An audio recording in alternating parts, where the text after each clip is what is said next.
Kumislap ang mga mata ni Delphine nang marinig ang sinabi ni Calista kaya kagatong nagtanong.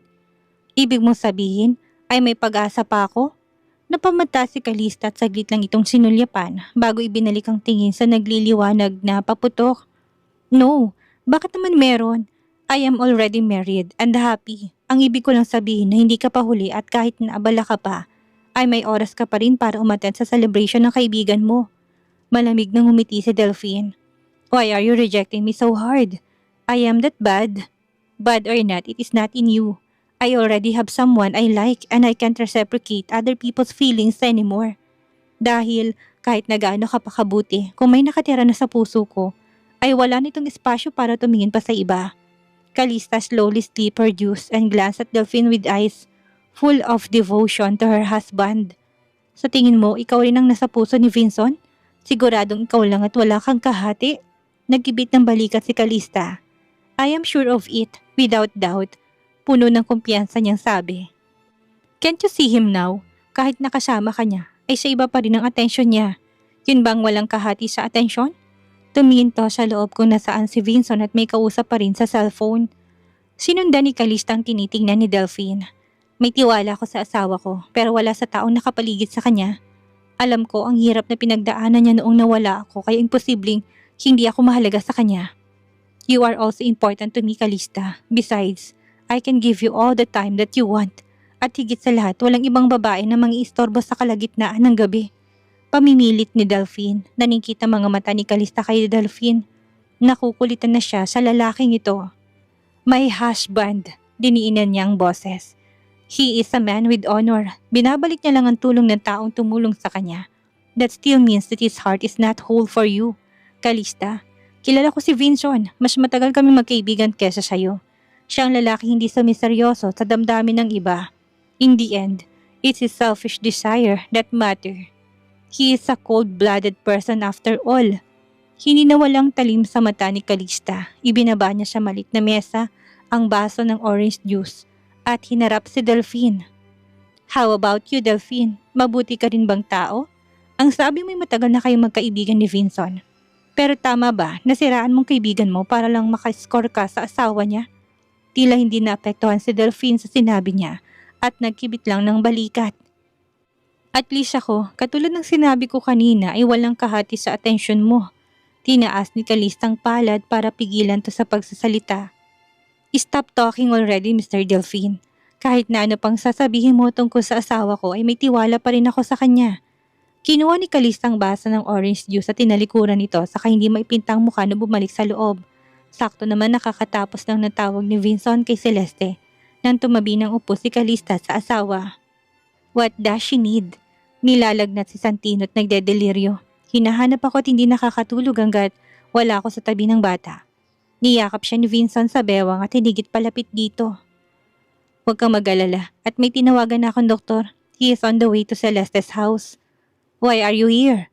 Hindi pa tapos ang fireworks. Biglang baling ng tanong nito sa kanya. Boring, saka nandito ka sa loob.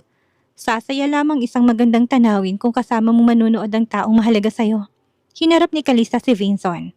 Hindi pa rin mawala sa isip niyang sinabi ni Delphine tungkol kay Vincent. Is this man really doesn't know how to fall in love? Yes, he likes her. They like each other and the way Vincent treated her. Calista knows that it's not just like, it's more than that.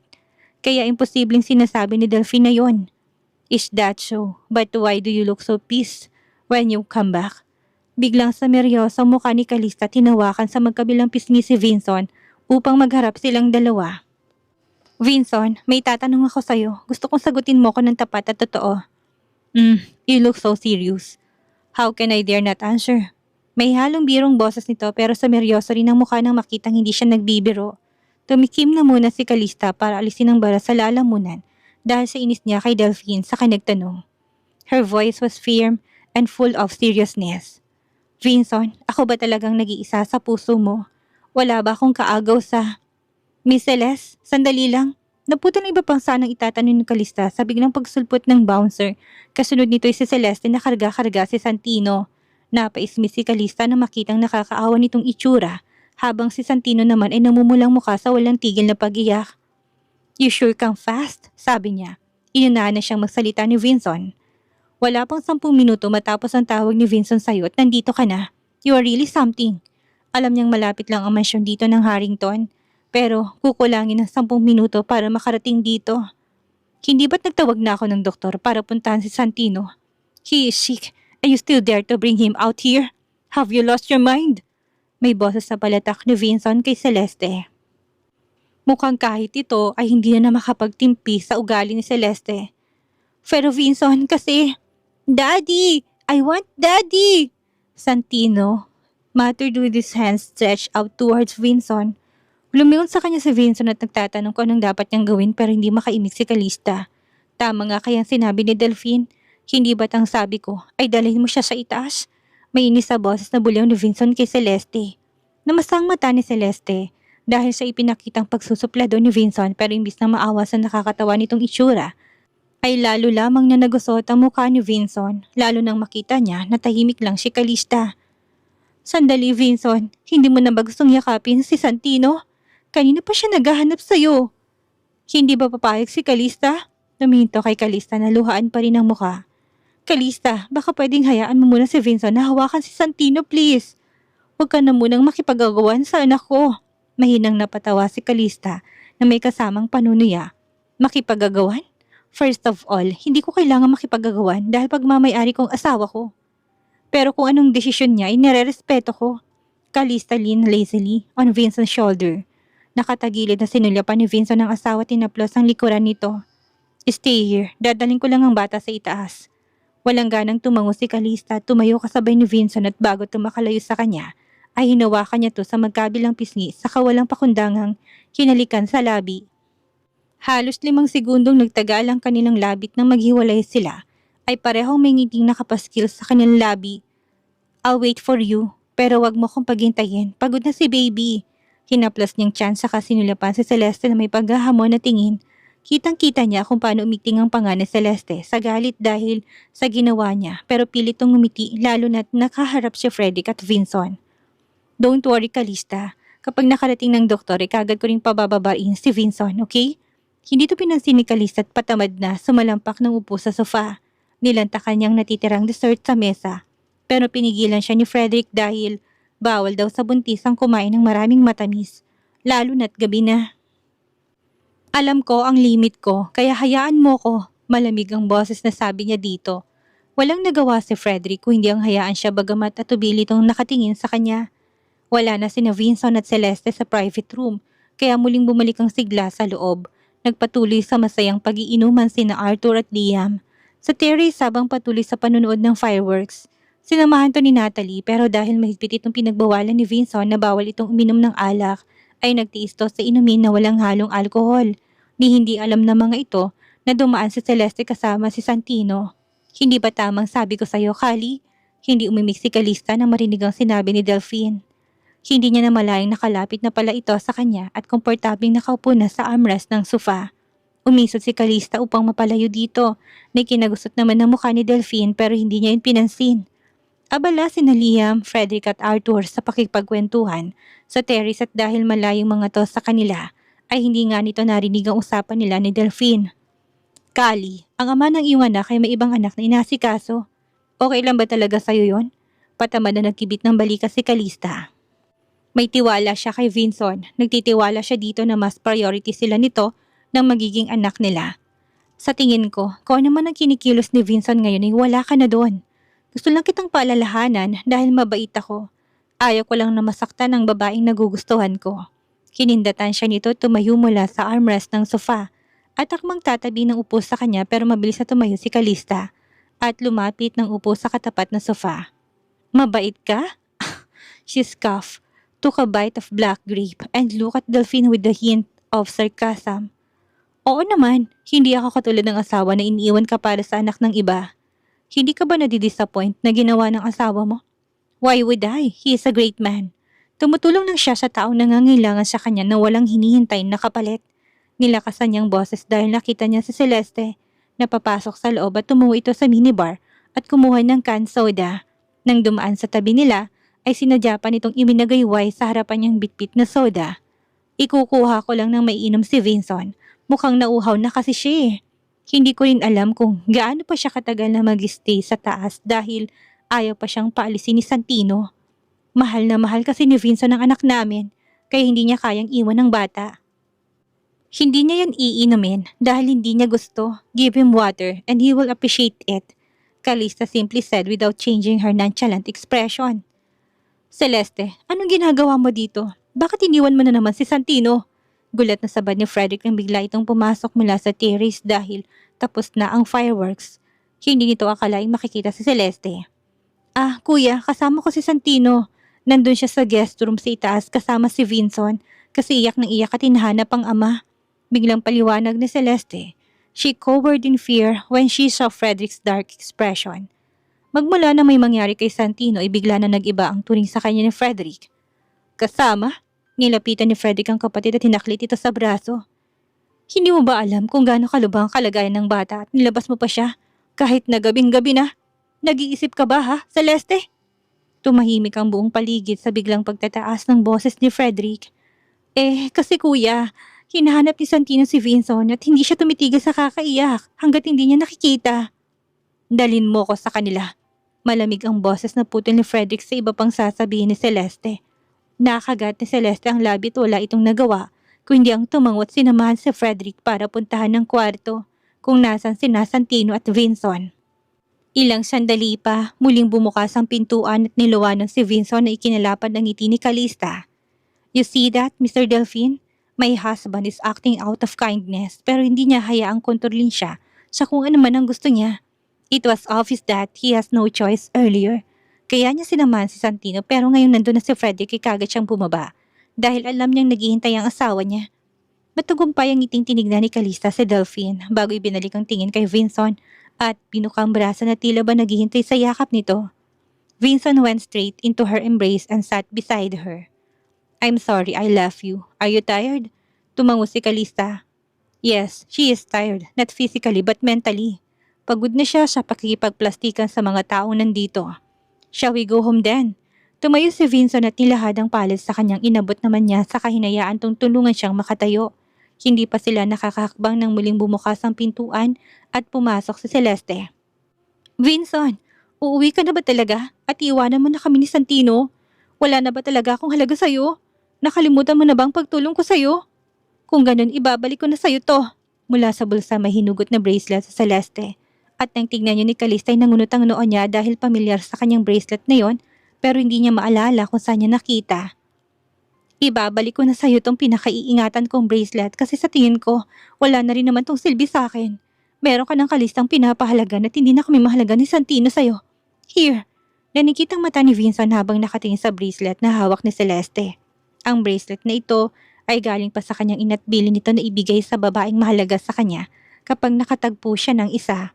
At that time, he was thankful to the one who saved him and when he found out that it was Celeste who did, he didn't think twice before giving her the bracelet. Pero kahit na ganun wala siyang ibang nararamdaman para dito kundi pasasalamat. Malaki ang pasasalamat niya dahil halos isang linggo siyang nawawala sa kabundukan at isang batang babae ang nagligtas sa kanya. Ang bata ang tumulong sa kanya noong nakagat siya ng ahas at dinala sa malit na kubo ng mga ito. Pagkatapos noong medyo magaling na siya, ay ito rin ang naghihirap na dalahin siya sa kabiasnan hanggang sa makita siya ng mga bodyguards niya. Ngunit dahil wala ng batang nagligtas sa kanya noong naabutan siya ng mga bodyguards ay hindi niya nakita kung anong itsura ng tagapagligtas dahil medyo nagdideliryo pa siya. Pero nalaman niya na si Celeste ang tumulong sa kanya noong nakabalik na sila sa Maynila dahil ng mga panahong yon ay nagbabakasyon ng mga to sa probinsya. Sa rancho ng mga ito nakatabi ng rancho ni Vincent. Hindi pa sila close noon ni Celeste at hindi niya ito masyadong kilala pero siya'y kilalang kilala ng babae kaya hindi ito nagatubili na tulungan siya.